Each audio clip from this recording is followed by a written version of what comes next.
This message is brought to you by Apple Card. Apple Card puts the power of titanium in the palm of your hand. What does that mean? Well, I've got a piece of paper here that will let me tell you. Oh, good. It means the power to earn unlimited daily cash back on your purchases every day. It means a materially different credit card accepted anywhere in the world MasterCard is accepted. It's nice. Yeah, that's a lot of places. Ditch the plastic. Upgrade to titanium. Apply in the Wallet app on iPhone today. Subject to credit approval. Apple Card is issued by Goldman Sachs Bank USA, Salt Lake City branch. Terms and more at applecard.com. Back to school starts now. Get long-lasting battery life on the Dell XPS laptop powered by Series 3 Intel Core so you can work from anywhere. Now starting at $699 with exclusive student pricing starting at $599. Complete your setup with savings on select monitors and must-have electronics and accessories. Limited time deals and free shipping on PCs and more await you at Dell.com/deals. That's Dell.com/deals.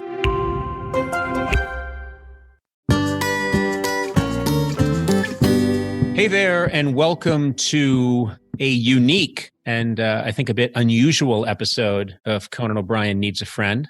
As you're probably aware, I'm not a political comedian.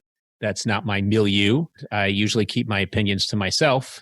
But yesterday was a terrible day at the Capitol, the storming by an insurrectionist mob of the Capitol building. And it was such an upsetting day for me and my family and just everyone I know. And I think for any sentient American, it was a very upsetting day.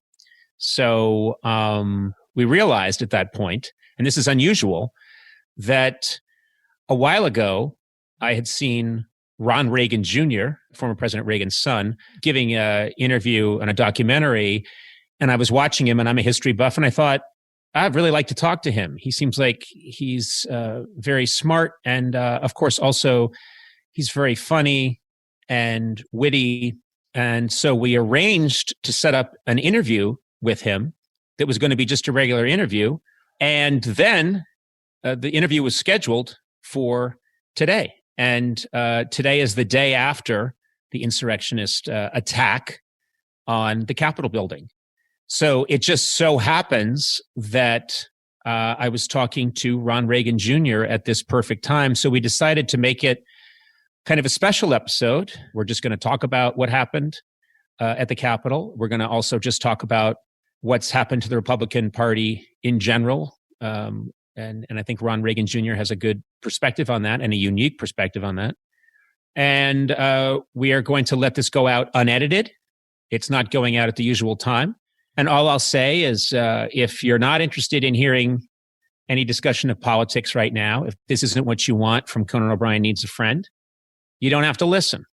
We'll be back with a regular show on Monday. But this is something I wanted to talk about. So it's in your hands now.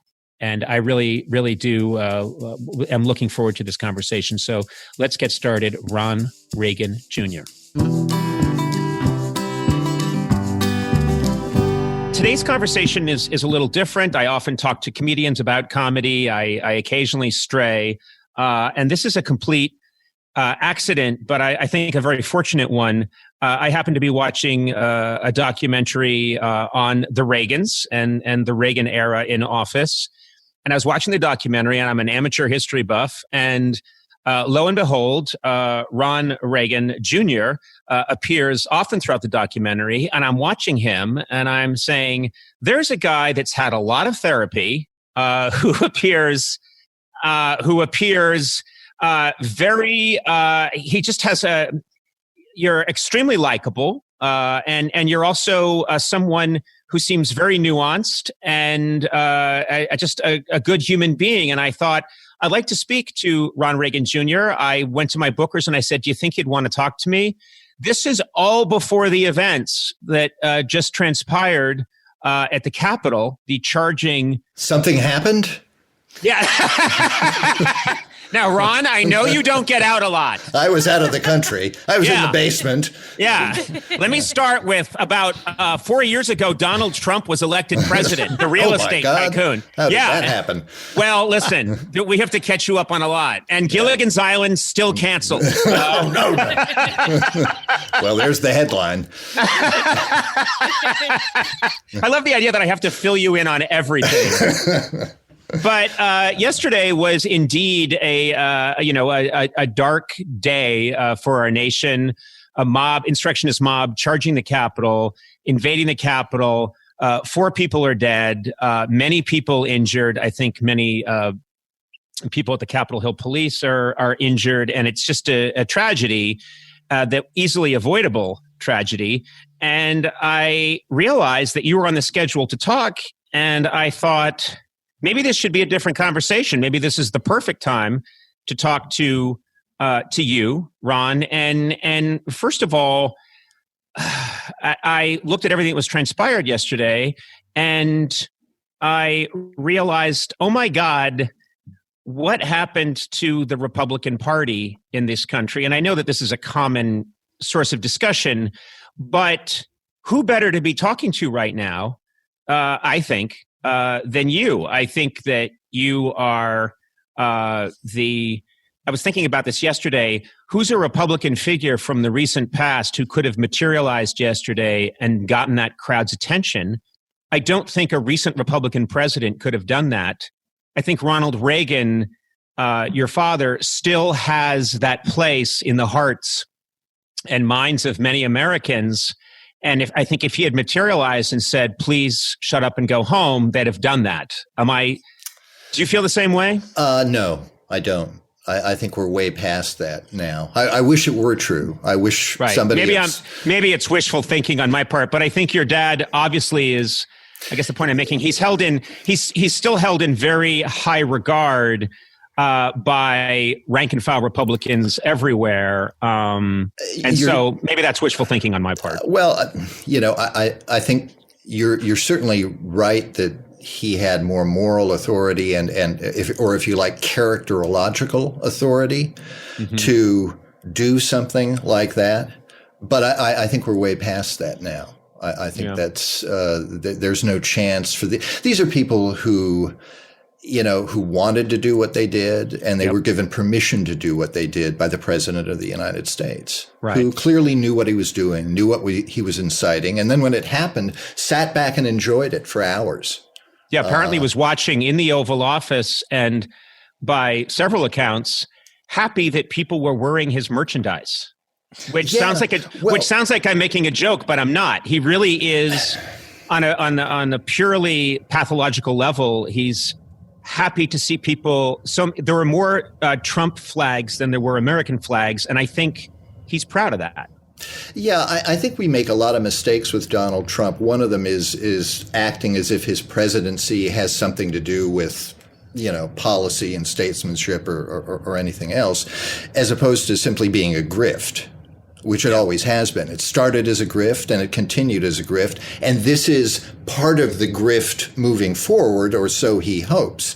He's got 70 whatever million people who voted for them. If he can get half of those people to send him $6 a month, for his newsletter or Twitter rant or whatever the hell he's offering up, whatever his next scam will be, he's going to be a very rich man, or so he hopes. This has all been about monetizing this. And the other thing I think we really have to start coming to grips with, though, is not just looking at Donald Trump, who's floridly mentally ill. I mean, I was listening to John Harwood this morning on television, who's a longtime CBS, I think it is, or anyway, White House correspondent, who is using the words mentally ill to describe Donald Trump, the president of the United States. But this has been obvious from the get-go. Yeah. I mean, who would have thought that being a failed casino mogul and grifter and talk show or game show host. Well, let's not bring talk show. Yeah, talk show. Game show host though would not be qualifications for the presidency. Right. Who knew that somebody with that background wouldn't work out as president of the United States? Well, all of us should have known that, and some of us did, and it was very frustrating to be on shows, news shows, and talk about how unacceptable it would be for Donald Trump to enter the Oval Office, and have experienced, fine reporters dismiss that and want to talk about horse race stuff. Yeah. You know, is his message resonating with this or that demographic? Who the fuck cares? You know, okay, really, who the hell cares whether his message is resonating with anybody? Ron, I don't know. Insane. Ron, I don't know how you were raised, but we don't use language like that on the podcast. Do we? I won't. If you say no, I won't do it anymore. But well, apparently your mom and dad were just walking around the house saying, "Where's the fucking milk? Where's the fucking wearing cheese? No clothes, just fuck naked. Where's the fucking milk? God damn it."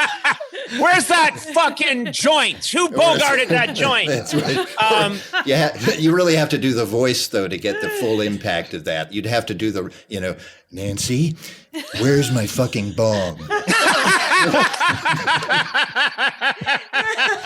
I do have to say, Ron, talking to you, it is distracting. You do very much have your dad's voice, and Kate, and I'll say as well. I noticed this. I've noticed this many times before, but you have his charm as well. And it's really funny when you swear. Because you imagine him. Because I shapeshift your dad. Yeah. Let me ask you. I have to ask you. What would your father think of Donald Trump? What would he think of what transpired yesterday? What would Ronald Reagan make of all of this? Well, as of yesterday, he'd be ashamed of. I mean, he'd just be appalled and ashamed. But he's not. My father wasn't a stupid guy. My father read people pretty well, and he would have seen through Donald Trump in about 30 seconds. As should we all have seen through Donald Trump. Listen, how did this man end up where he ended up? He started out with a racist lie about Barack Obama. Well, that should have disqualified him right there. Right. This bullshit lie about Barack Obama that he kept up for years, pretending that he was conducting some big investigation, that should have disqualified him right there, but not in today's Republican Party. Would have 20 years ago. But not in today's Republican Party. Today's Republican Party, it's all about winning. And if Donald Trump gets us the win, we'll go with him. I would pussy grabbing and all. Okay. Well, again, I don't know how you were raised, and I don't know what kind of language was used. I was just quoting the President of the United States there. Well, I just, please, again, with the language. But I do agree that, I think there's an attempt by, I am a hack amateur historian, and I've noticed that there's an attempt to find what's the precedent for this in American history? And people will look at the Republican Party and they'll look for dog whistles and they'll look for things and they'll find, trace evidence here and there. And I think, you know what?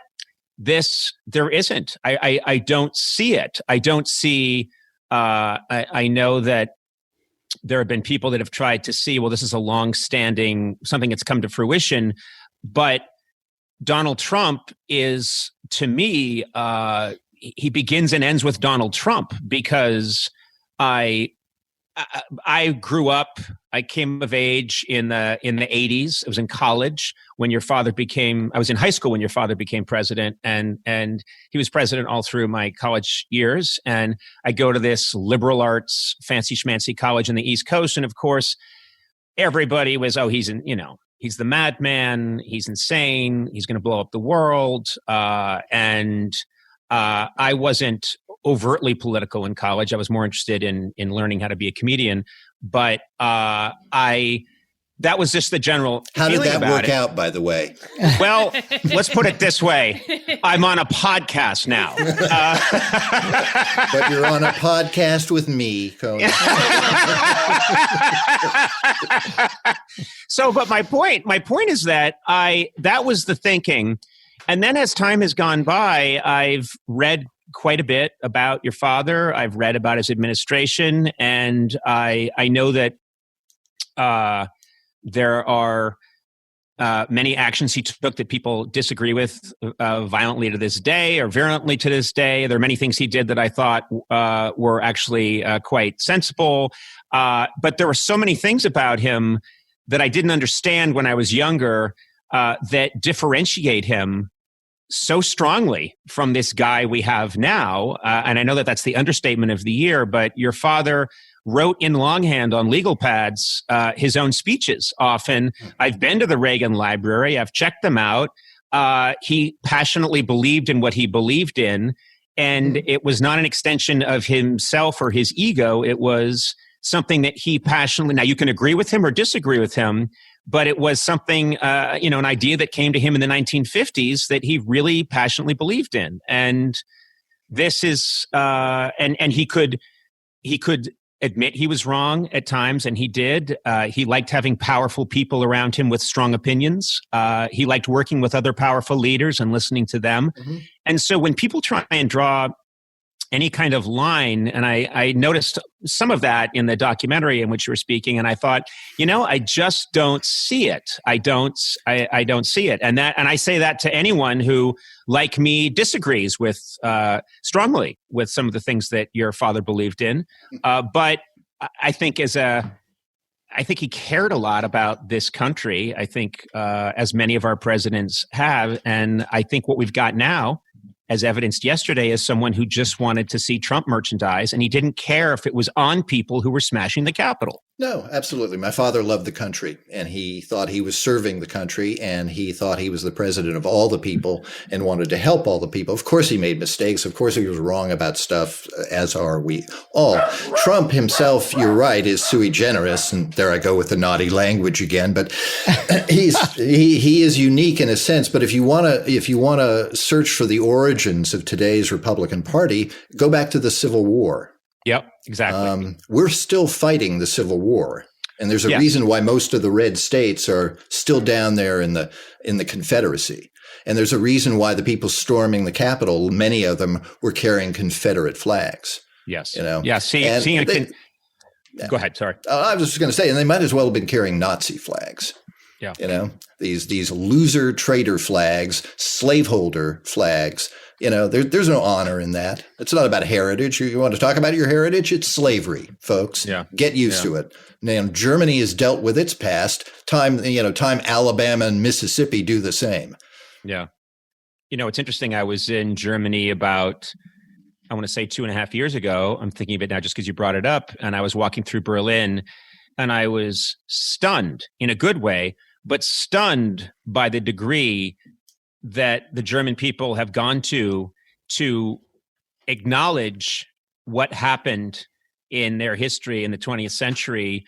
And there are plaques everywhere on the sidewalk when you're walking around that say, on this spot, this family was taken from their home and murdered in 1942. Right. It's very powerful. It's incredibly impressive what they've done to say, this is part of who we are and what happened, and we will continue to acknowledge it. And we will take a hydraulic drill, and we will put it into the sidewalk wherever we think this happened. And I think you're right. I think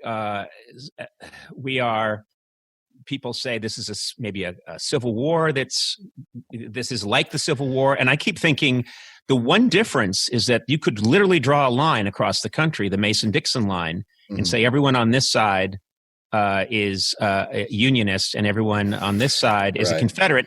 Right now, I think if there was a Civil War, it would be New York versus people 25 miles outside New York. Right. That's Boston exactly right. versus people 5 miles outside Boston. It really is a very, very strange situation where I'm sure you've experienced this. You can drive 10 minutes out of your neighborhood in Los Angeles and see MAGA hats and not see one in your own neighborhood, which means I don't know what it means, frankly. I live in Seattle, so it's even more extreme here. Really, as soon as you cross over the mountains, or even before as you get into the foothills, suddenly you're in Trump country again. The city itself is as blue can be. But it's city versus rural. One of the big questions that we've all had, or at least I've had for years, is, who are these people who are so gullible that they can be convinced by somebody like Donald Trump? John Cleese, a comedian you may know, John Cleese said to me a couple of years ago, I think it was, he said, it's like being with people watching professional wrestling, and you suddenly realize they think it's real.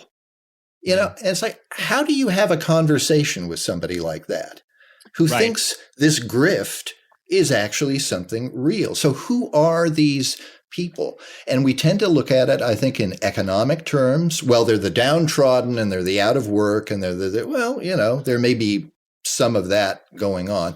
They're racists. Well, many of them are. Or we think of it in political terms, they're anti-abortion, they're anti-choice. Well, most of them probably are. But I don't think that's it. I think it's something much deeper in human nature. Some people are authoritarian by nature. Right. And other people, you and I perhaps, are not. And we're always going to be on the opposite side of that spectrum. Right. And it's very difficult for people like us whose natural inclination is to seek comedy with other people, to get together and discuss, who consider themselves rational and reasonable and open to new facts and information. And then you talk to people who want none of that. They already know everything they need to know about everything that's important to them. And you're the enemy, and everything you say is a lie, and there's no real information. It's all fake news. I don't know how to talk to people like that. This brings up my next point, which is it's very interesting. I couldn't sleep last night. I was so upset, and I have a 17-year-old daughter and a 15-year-old son, and watched all of this unfold with them. They were doing online schooling here at the house, and I pulled them away from their computers and said, "No, this is more important than I can't believe your teachers are continuing with class. This is historic, and you have to see this."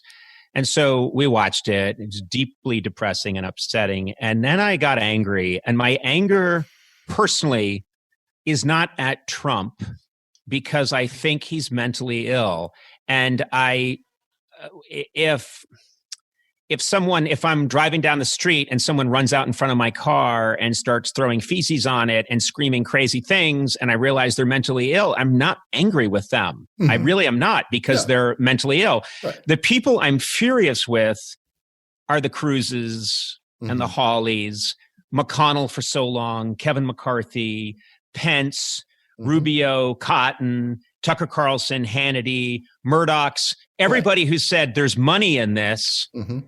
The guys that are egging on the person throwing shit on your windshield. Yeah. In other words. Yeah. And I think those are the people that to watch the Cruz and Hawley leave that lockdown and come back up and double down on this idiocy. I think it's the angriest I've been since Schitt's Creek went off the air. I was furious then. Yeah, really. I just thought there was more. I thought there was more in there. At least one more season. There's two more seasons in there, and this is bullshit. Now I'm really angry. Now I even forget what happened at the Capitol. Well, you're right, though, to single out those people, and every one of their names ought to be on a list, and it ought to be in the front page of the newspapers all over the country. These people are traitors. Yeah. These people are traitors. And they have no right to serve in our government. They're anti-democratic. They're talking about the Republican Party splitting. The few principled Republicans, and those are the quavering Mitt Romneys who buck up their courage to murmur a few disagreements with Trump or whatever. I don't give them a lot of credit either. I think the bunch of them just need to go. But they say two Republican parties, or they'll split, the principled ones and then the crazy ones. Well, let's just be honest here. We have the Democratic Party. Let's just call them what they are. They're the anti-democratic party. Yeah. They're not for democracy anymore. They've made that obvious. So I'm curious, because you you grew up in this world of Republican royalty. I mean, and probably met everybody in the Republican sphere. And I have, I am not a political comedian, but I have enjoyed interviewing Barack Obama and Michelle Obama. I've also enjoyed interviewing McCain. I loved talking to John McCain and Bob Dole. And so I loved getting to meet George Bush Sr. when I gave a speech at Dartmouth, and he was there, and he was very kind to me, and we spoke for a long time, George Bush Sr. And so I didn't have like a knee-jerk reaction. I would have been really, thrilled to meet your dad. You'd have liked him just fine. Well, I'm serious. He was, he'd have liked you.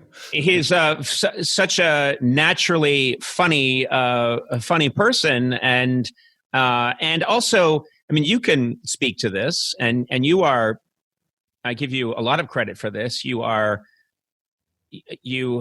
I said earlier, you seem like someone who's had a lot of therapy. You have a good perspective on your parents. You clearly love them, and you also see the pluses, the minuses, which is what we all do as we get older and we do any kind of work on ourselves at all. And I look at your dad, and I think what I always sensed from him was that he would be kind to anybody. Now, people can say, well, hold on, Conan, what about certain policies that I'm talking about? I really do feel that he himself in a personal space would have been kind to anybody. Yes. Is that correct? Yes, you are correct there. And you're absolutely right about policy-wise, when it was, sort of abstract groups of people that, that could kind of fade into something else. But one-on-one, personally, I have never in my life did I see him ever be unkind to anybody. Mm-hmm. He was really, just an incredibly decent human being. And what's interesting is, again, contrasting I everything I've heard and some things I've witnessed personally. Trump is very he's not that. Well, just because you've introduced this potty mouth that you clearly learned from your parents, he treats people like shit. He treats people around him like shit, sure, and he does. Treats anyone who works for him. And then who's he going to suck up to? An oligarch who murders people. Right. Well, who else? But who may build a Trump Tower in Moscow, I would say or Riyadh. Or if he opens a place in Moscow, I bet it's going to be a good location, just based on his. So I'm not saying I won't stay there. I'll stay there. It's probably going to be a fine hotel. So we've all been in this situation, right, where you're in a room, whether it's a boardroom or a writer's room or whatever it is, there's a group of people and you've got to get stuff done, and one of you is pathological. Mm-hmm. And people realize that, you get that vibe, this person's a little crazy. But by the end of the day, everybody is sort of bending to accommodate the pathology. Everybody's sort of, because you don't want it to get even more crazy. So don't, let's mollify the nut job here. Yeah.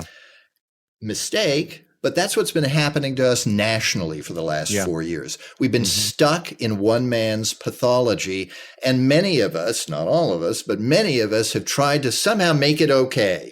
If we can just put enough people, grown-ups around him, it'll be okay. Well, it's not going to be okay because he's the boss. He's the president of the United States. He's running the show, and he can fire all those people. And guess what? He does. There was a school of thought, as you recall, there was a school of thought in 2016 that, we all woke up, Trump is president. What?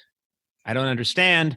But then there was a quick readjustment, which I'll admit I did to a degree, which was I thought he'll get good people around him, which is what they always say. They'll get good people around him, and maybe it'll be kind of be okay. Maybe he'll, and I don't think I'm the only one. I think a lot of people, including I think Obama, was somewhat hopeful that he'll grow in the office. Nothing like that happened. It immediately went to shit and got progressively worse. And you're right. And then it's just been watching people. Actually, they've had cervical discs removed so they can bend over backwards. People can contort and twist and pretend that what's happening isn't happening. It's a little frightening, isn't it, to see so many members of Congress, people who have been elected to high federal office here, people who have responsibility, who write our laws, decide how much we pay in taxes and things like that. So many of them turn out to be such sniveling, spineless, supine little sucks.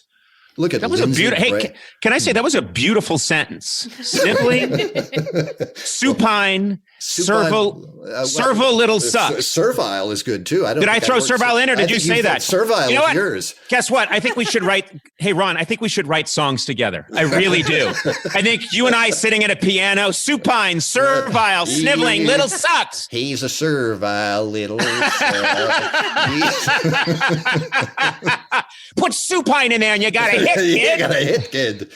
Oh God, yeah, but yeah. I mean, all of these people—they're elected high. People voted for all of these people, and really, what little wimps! I mean, Lindsey Graham. My God, I'll be really obscene here. Really, what I want to ask Lindsey Graham is: does Donald Trump's ass taste like Vladimir Putin's dick? Because I figure you ought to be the one to Hold on. I'm doing the math. I'm trying to do the math on what happened there. Yeah. So Lindsey Graham's dick. Wait, who's? I don't think his dick was involved at all. Fantastic.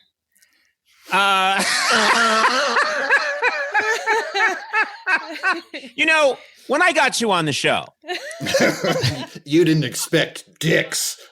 I was expecting a high-minded conversation about the horrors of what happened at the Capitol yesterday, and you've done nothing but, true to the Reagan name and your blue humor, clearly once again a disappointment. I bet you were a disappointment to your father too. I get the sense you were not a disappointment to your father. I don't think I was. What's that? I don't think I was. No, I don't think you were. No, a little concerned about the atheism, but yeah, let me ask you quickly about that, because I'm endlessly fascinated again with just getting any kind of peek into the history of presidents. You announced to your parents at a fairly young age that you did not believe in God. Is that right? Yeah, I think I was about 12. That's my memory anyway. Who says that at 12? Me when I don't want to go to church on a Sunday morning and miss the football game. I think I'd probably been 10 when I about the time that you know for sure there's no Santa Claus. You begin to think, there's another white bearded big guy in the sky. We got stories about him, knows who's naughty and who's nice. Yep. You get coal in your stocking for eternity if you cross him, but he's an awful lot like that other guy, and that guy was fake. So you know what? Right. I'm not going for this story. So I'm just picturing your dad and your mom. We all know them. We can visualize it. They're sitting in the living room. You come in your shorts with your baseball cap on sideways. Yeah. And you say, hey, Mom, hey, Dad, just occurred to me. There's no God in heaven. There's just an endless black void. Right. We're here but for a moment, and then we disappear into nothingness. We're all atoms. Yeah. What happens? Actually, he came into my room to say, hey, get dressed. We're going to church. And I said, I'm not going. And he looked at me and said, well, get dressed, and headed out the door. And I said, no, really, I'm not going.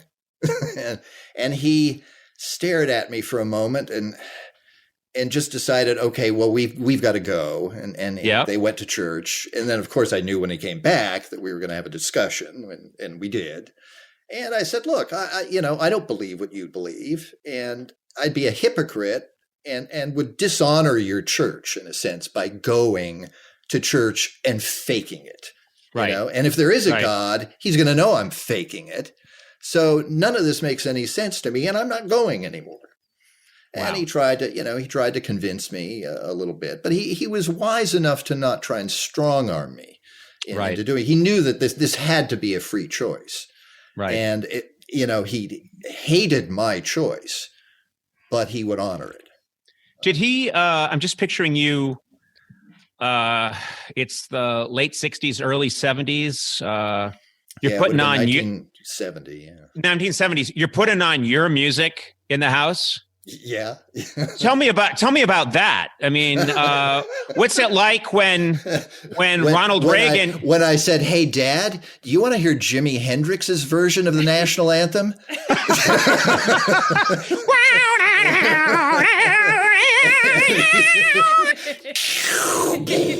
Yeah. So, sat through that. Yeah. And so, was there ever a time where you just you realized, oh my God, they can't hear the rest of this out? I know where this song is going, and it needs to stop. Well, it's going to Country Joe and the Fish saying, "Give me an F," and that's when I would sprint to the. Oh, this is the Woodstock album. So you're listening to Woodstock, and Country Joe's spelling out "fuck." Yeah. And he says, "Give me an F, give me a U, give me a C," and you start running towards the record player. That's pretty much it. Yeah, I didn't have a record. Now you have to understand, I didn't have a record player of my own for a long time. Right. So, like at that age, it was the stereo for the whole house. Right. So not only is Country Joe, asking me for an F, he's also broadcasting that to my mother, who's in the bathroom. So yes, I'm screeching down the living room to get to the. Give me a U. Yeah, give me an F, give me a U, and then you can jump, knock the record off the table, and say he was spelling fungible. He was talking about fungible, funky. Let me ask you. Everyone today is wondering, where do we go from here? What do we do? And obviously there are options. There's a second impeachment, which no one thinks can be. I don't know you could get that together in 2 weeks' time. 25th Amendment, I think, is a better bet. But the problem, he has steadfastly, assiduously replaced everybody on his cabinet one by one with people who, if you have a strong cabinet, if you have forceful, strong-minded, sane people in your cabinet, which many presidents want. Lincoln's the best example, sure. but many presidents have had strong, forceful-minded people in their cabinet who would look at this situation and say, you are not fit to govern, and a majority of us are invoking the 25th Amendment. Right. And although Congress, I guess, has to get involved, by the time they do, you've kept him, you've relieved him of office, and the 2 weeks have expired. But I don't see that happening with these people. No, I don't see it happening because I don't know that it can happen without the agreement of at least some Republicans, and certainly with the 25th Amendment, you'd have to get Mike Pence and half the cabinet to agree to remove him from office as unfit. And I don't know that happens. But imagine how pissed off Mike Pence must be right now. Oh, he is apparently furious. He was furious. Yeah. He was apparently calling Trump saying, you got to call in the National Guard and rescue us here. And Trump was basically saying no, So, and this is an interesting aspect of this. So Pence calls the Pentagon, and Pence and a few other national security types themselves activate the Washington, D.C. National Guard, which is not their legal right to do. The president is supposed to be the one to do that. But apparently they're now going around him in many ways. He's no longer, not that he'd ever functioned as president anyway, but people are now ignoring him, I think, in the White House. Yeah, that was stunning when you looked over I don't know if it was the signatures or the people that were on the order to call in the National Guard, and the president's name is nowhere there. Isn't there? Yeah, though he's the one that would normally have to do that. Right. But he did essentially tell Pence go down the street, go into that building over there and conduct the business that you have to conduct today. And then once Pence was in the building, he told a crowd, run over to that building. Yeah. and don't show weakness. And don't show weakness, which I would imagine if Pence is capable of it, he would be furious and enraged at this point. Yeah, well, yeah. You'd think. I'd be enraged too. I love my favorite part of that speech of Trump's yesterday, though, was the part where he pretended he'd be with them, the mob. You know, I'll be there with you. Oh, yeah, sure you will, you brave fellow. It's sniveling little coward. It'd be great if he was scurrying back to the White House. Be great if he was in that one of those bubbles. That the lead singer for the Flaming Lips uses. he crowd surfs in. Avenue. and he's on top of the mob and he's perfectly protected and he's supplied with there's cheeseburgers in there and there's whatever chicken McNuggets all spilling and splashing around as he crowd surfs on top of them all.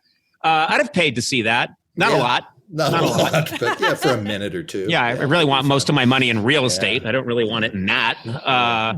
But I don't know where we go from here. He needs to be removed. Yeah. He needs to be removed quickly. I don't know if that can happen, but he needs to be. And there needs to be an accounting for this. The people that broke in there, they need to be arrested and charged with serious crimes.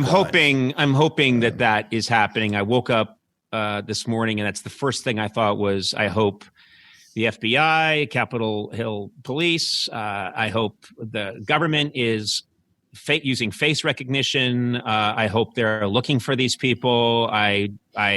It's absolutely they can get horrifying. Some of the faces off the Capitol, off of the selfies that were taken at the Capitol. Yeah, exactly. Police. What the hell was that about? Taking selfies with people who were invading the Capitol building, apparently in some instances, opening the doors for them and letting them in. Right. This is a scary aspect of this. Well, the other aspect that I don't think escaped anybody is that if and this is sadly, but it's just true, if that many Black Lives Matters protesters had stormed the Capitol, we'd have 600 dead people today. Yes, absolutely. 600 dead protesters, and that's something that no one can deny. You just cannot deny. If you ever doubted white privilege, here was a perfect example.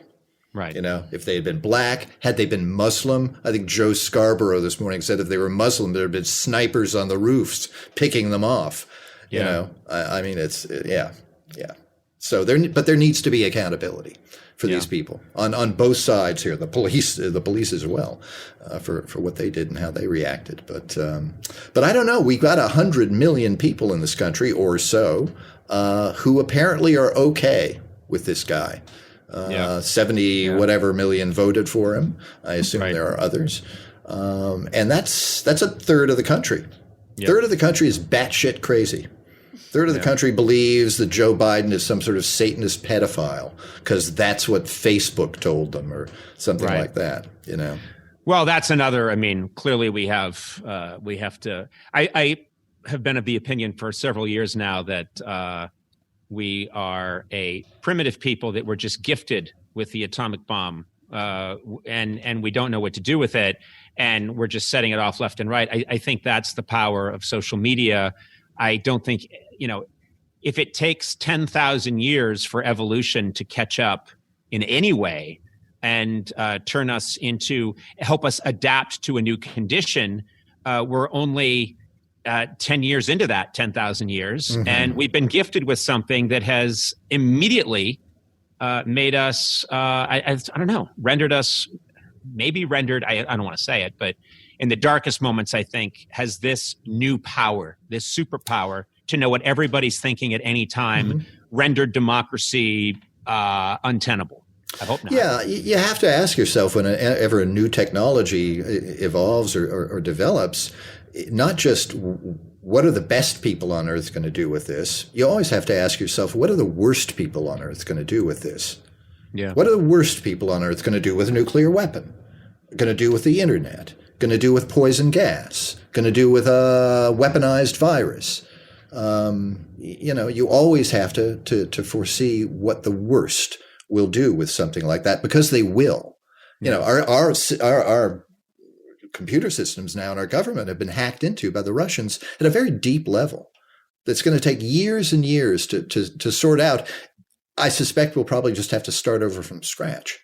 I don't know anything about computers, as you know, and neither do you. But okay, let's not include me. Let's not include me. I want to point out to our listeners that it was very nice for me to see Ron struggle a little bit with the technology to talk to me remotely, only to be told by my people, "Don't worry, Conan is so much worse." Which filled me with... It was just to make me feel good, though. No, trust me. It was not. Sona, tell him. It was not to make you feel good. We're being completely honest.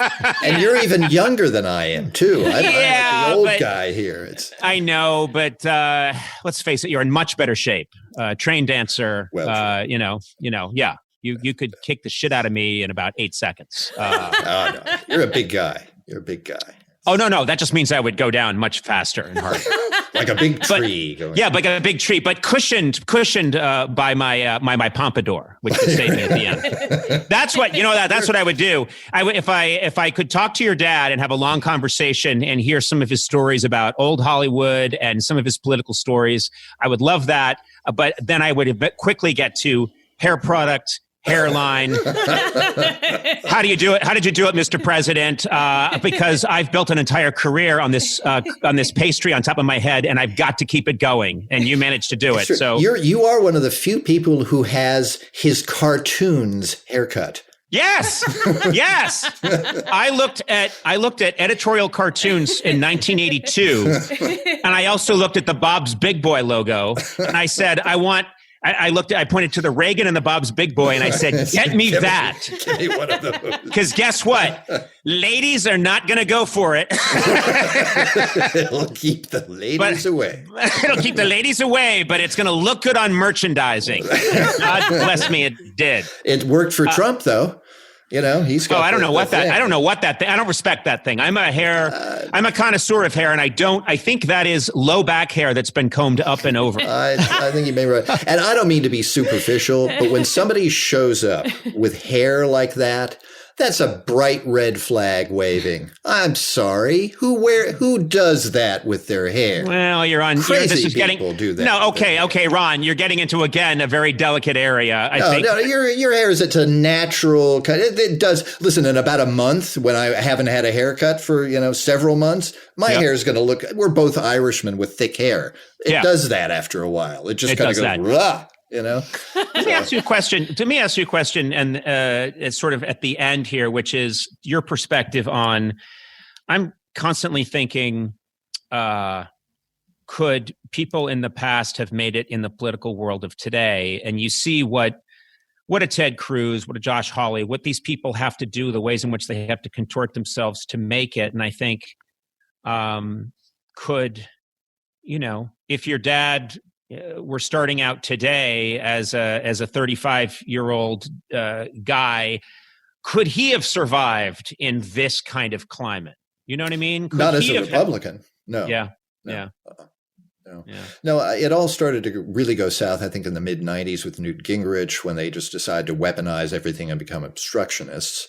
Yep. And then you had, of course, the first or the second Bush administration, where they lied us into a war and then started torturing people. Mm-hmm. And then it just sort of spiraled completely out of control. When Obama was elected, somebody asked me when Obama was elected, or before, if Barack Obama is elected president, do you think that means that we're not a racist country anymore?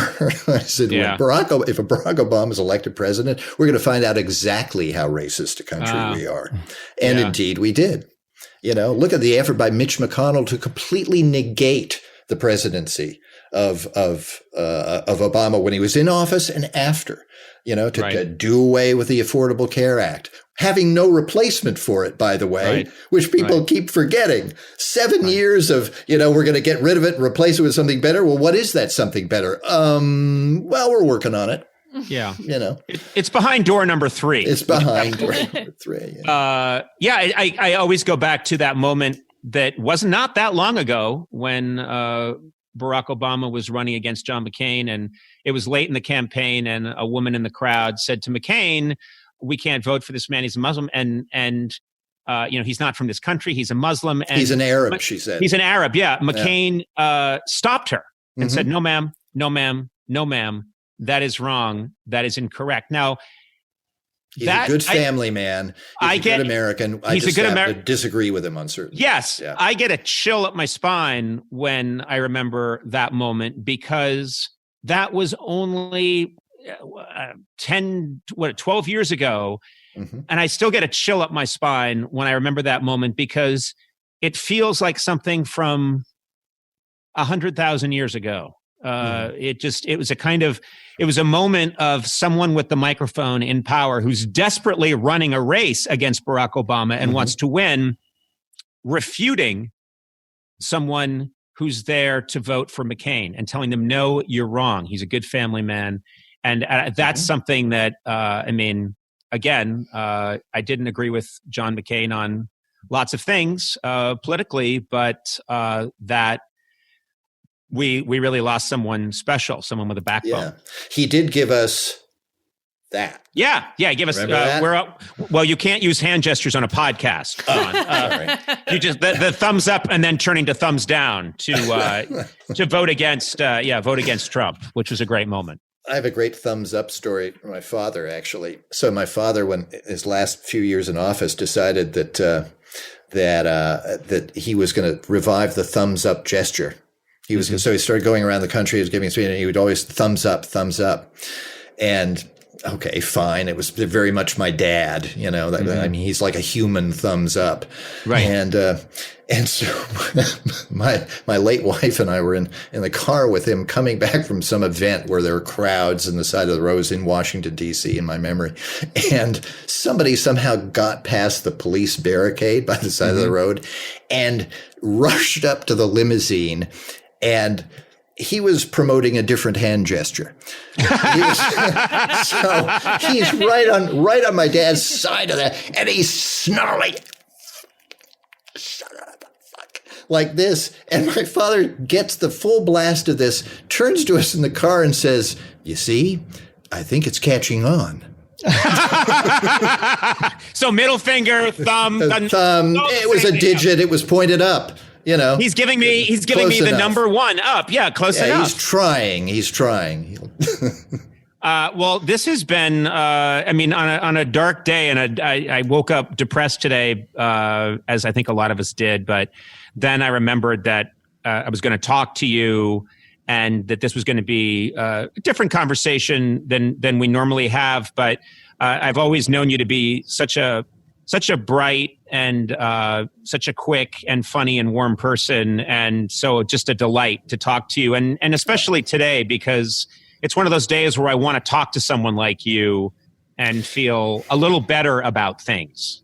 Well, we've survived. That's the good news. But we've got a lot of work ahead of us here in this country. Yeah. We've got, Trump will be gone. Trump will be irrelevant. Trump ought to be in an orange jumpsuit at some point. But the people that backed him, the people that stormed the Capitol, they're still out there. And they've got their guns and their anger and their lunacy, their conspiracy theories. And they're not going away. They're not going away. We're going to have to deal with them. Yeah. All right. Now I'm depressed again. Yeah. Sorry. What'd you do that for? I was trying to end on this Yeah, but it was too up. You know what? You're right. Today, so I just thought I'll bring it down. Yeah. I gave your dads the thumbs up, and then you leaned into my limo and gave me the middle finger. That's you. Hey, Ron, really so nice talking to you. Well, thanks for having me. And thank you. And I didn't realize Seattle is my wife's city. I go there all the time. I haven't during COVID, but maybe we'll hang there sometime. That'd be nice. Well, the next time you're out here.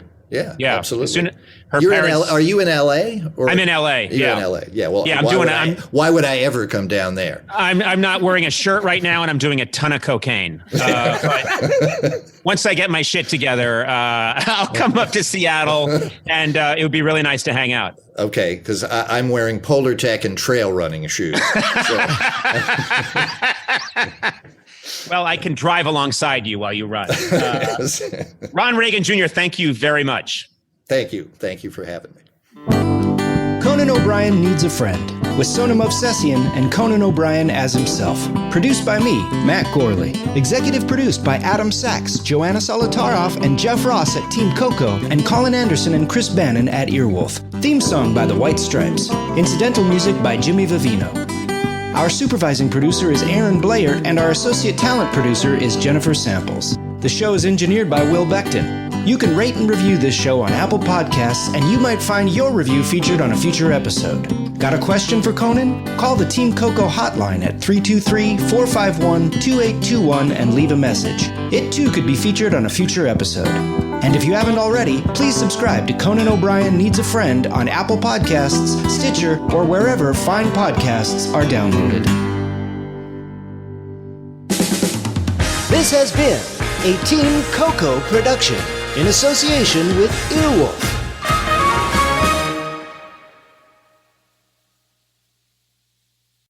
You've tried melatonin, the white noise machine, the blackout curtains, the magnesium, and you're sleeping fine. Not great, just fine. At some point, you have to consider the 4-year-old pillow is doing more damage than the magnesium is fixing. Coop Sleep Goods is running a bundle sale July 9th through the 20th. The starter bundle is the move. 2 pillows plus a sheet set, 40% off. And we're not saying it'll fix everything. We're just saying you've tried everything else. Coop's pillows are adjustable, designed to fit how you sleep, not just tolerate it. Mix and match any 2 pillows at 25% off or go all in on the starter bundle. One real upgrade beats 6 mediocre ones.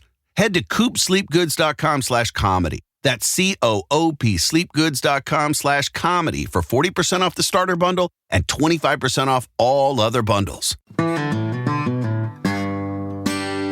Sona, what's a tradition in your home? My family always does a family picnic every That's nice. year That's a with good all of tradition. my aunts, my uncles, my cousins. It's really fun. Well, guess what? No matter how big, small, or silly, traditions can bring people together. And Tostitos is there to celebrate the traditions that matter. They start with whole corn kernels to make masa the traditional way and bring you a variety of flavors like a hint of lime and Mexican street corn. I love street corn. No artificial flavors, colors, or preservatives, just quality ingredients and amazing flavors worth gathering around. That's the Tostitos way. Celebrate your traditions with Tostitos, or maybe even start a new one. Hello. Tostitos. Tradition matters.